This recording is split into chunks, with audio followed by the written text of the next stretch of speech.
Oke, Assalamualaikum warahmatullahi wabarakatuh. Ketemu saya lagi di Pati Pinggiran. Hari ini saya akan membahas tentang pertanyaan teman saya kemarin, membahas sampai malam di kafe ya. Jadi dia punya mobil itu diambil, dipinjam. Mobil itu belum lunas, cicilannya ada nunggak beberapa bulan lah, 2-3 bulan lah, 3 bulan. Kemudian dipinjam oleh saudaranya, dan saudaranya itu diambil oleh leasing ya, dengan alasan nunggak itu, dan saudara dikasihkan. Ini kasihan banget nih.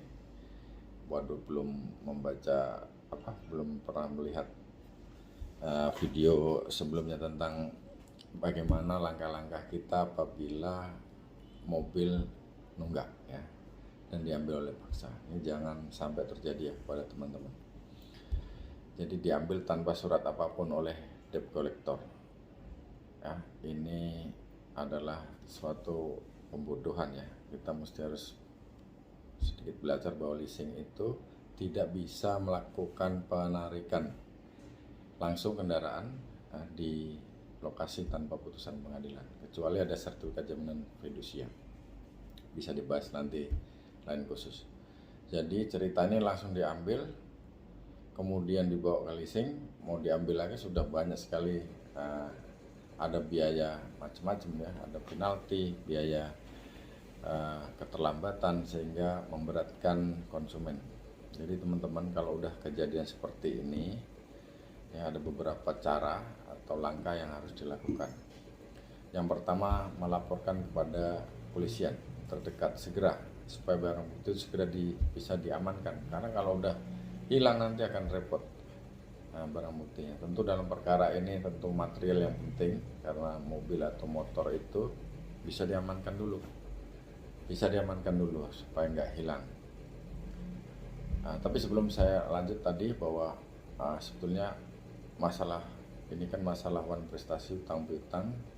Sebagai debitur kita harus juga bertanggung jawab untuk membayar. Nah, kalau misalnya kita mau leasing, tentu kita harus memperkirakan bisa nggak membayar tiap bulan. Nah, kalau misalnya ada miskalkulasi, salah hitung, itu tentu kita harus tahu plan B-nya gitu.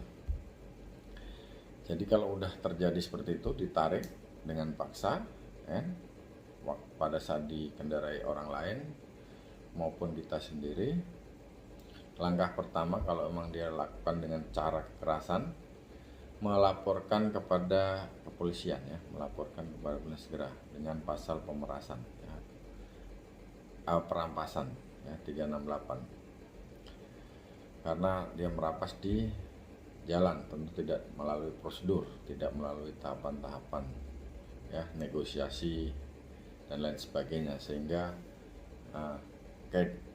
debitur ini dengan sadar menyerahkan dengan sukarela kalau memang ada penunggakan.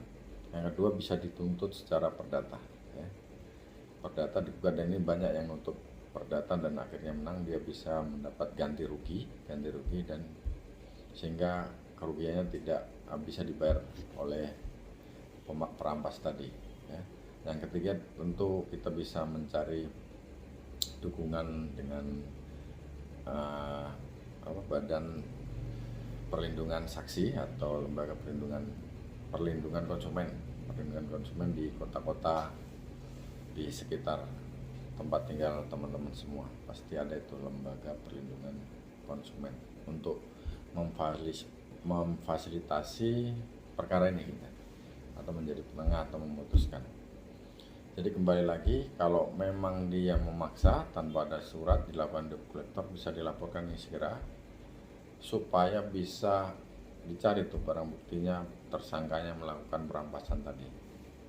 Dan jangan sampai menunggu lama, nanti polisi akan tangani kalau memang dia melakukan dengan cara-cara yang tidak sesuai atau tidak patut, atau dengan cara-cara kekerasan atau ancaman kekerasan, sehingga kita terpaksa memberikannya ya. Itu dari teman-teman semua. Langkahnya dilaporkan perampasan ya, 368, kemudian tuntut secara perdata, minta perlindungan pada lembaga perlindungan saksi di kota mana, segera, jangan sampai kasus-kasus ini terus berulang kembali ya, di masyarakat, sehingga masyarakat kreditor terhadap debitur tadi merasa dirugikan. Dan ini juga pesan pada kreditor, apabila ada masyarakat yang punya niat baik, janganlah untuk dipersulit.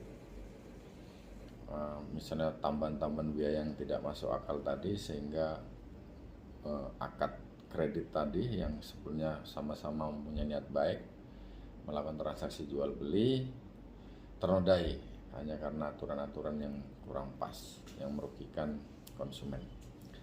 Terima kasih, semoga bermanfaat. Wassalamualaikum warahmatullahi wabarakatuh.